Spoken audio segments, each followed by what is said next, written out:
Seruput kopi dulu, Lur. Kalau ngomongin jet tempur generasi 5 yang lagi naik daun, sekarang mata dunia mulai melirik ke Turki. Karena apa? Karena mereka nggak Jumanji, tapi sudah pamer 3 prototipe Kaan. Dan makin panas lagi, Arab Saudi dikabarkan siap bantu dari sisi finansial.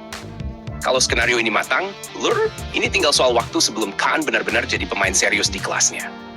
Kita mulai dari pesawatnya dulu. Kaan adalah jet tempur generasi 5 buatan perusahaan dirgantara Turki, Turkish Aerospace Industries atau AAI.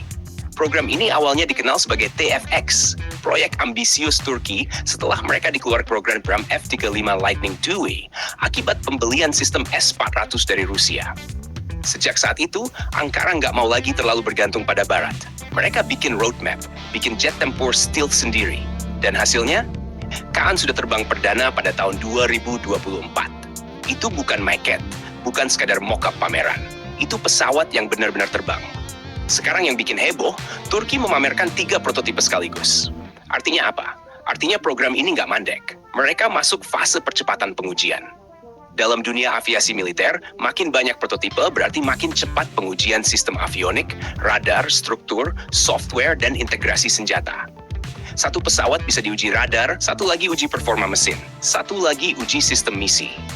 Secara desain, Kaan mengusung konfigurasi twin engine, intake samping, fuselage tajam dengan bentuk stealth. Banyak yang bilang siluetnya mirip F-22, tapi secara teknis tentu ada perbedaan signifikan. Untuk tahap awal, Kaan masih menggunakan mesin F-110 buatan Amerika. Tapi target jangka panjangnya jelas, mesin buatan dalam negeri Turki. Ini yang lagi dikejar, supaya benar-benar lepas dari ketergantungan. Sekarang masuk ke faktor yang bikin ini makin menarik, Arab Saudi. Arab Saudi selama ini lagi agresif dalam transformasi pertahanan. Mereka sudah beli Eurofighter, F-15A, dan berbagai sistem canggih.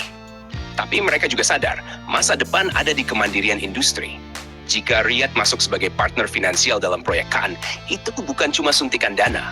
Itu jaminan stabilitas produksi jangka panjang. Kenapa penting? Karena bikin jet tempur generasi 5 itu mahal banget, Lur. Bukan cuma miliaran, tapi puluhan miliar dolar dalam siklus penuh pengembangan sampai produksi massal. Tanpa mitra, beban itu berat. Kalau Arab Saudi masuk, maka Turki dapat pendanaan tambahan, potensi pembelian dalam jumlah besar, akses pasar Timur Tengah, dan mungkin kerjasama produksi bersama. Artinya, lini produksi Kaan bisa hidup lebih lama dan lebih stabil. Kita bandingkan sedikit. Di Asia, Korea Selatan punya KF-21 Boramai. Itu jet generasi 4,5 menuju 5. Indonesia juga terlibat di dalamnya. Tiongkok sudah punya Chengdu J-20 yang operasional. Amerika jelas dengan F-22 Raptor dan F-35. Rusia punya Su-57. Pertanyaannya, di mana posisi Kaan? Kalau roadmap Turki berjalan lancar, target operasional awal sekitar akhir dekade ini atau awal dekade berikutnya.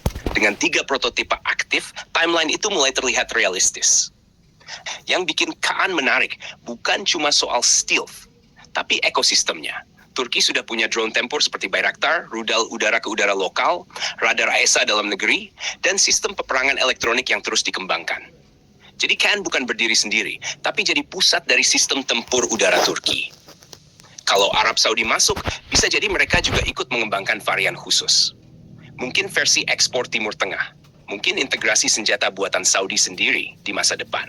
Secara geopolitik, ini juga pesan kuat. Turki sedang memposisikan diri sebagai kekuatan industri militer independen.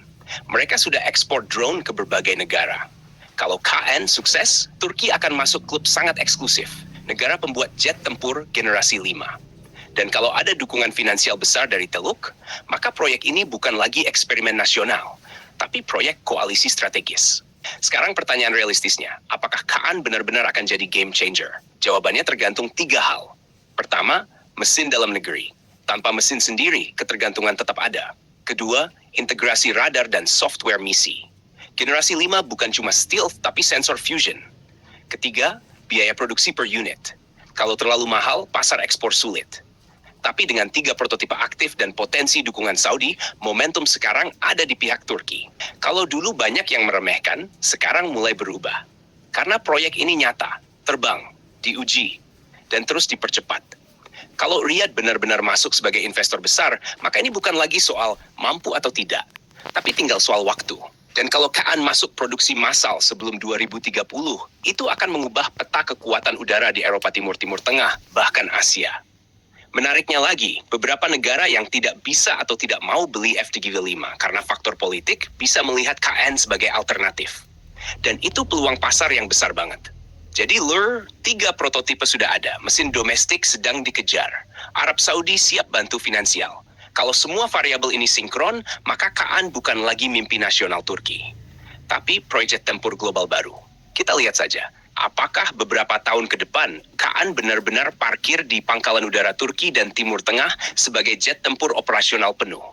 Karena kalau melihat kecepatannya sekarang, ini memang tinggal hitung waktu.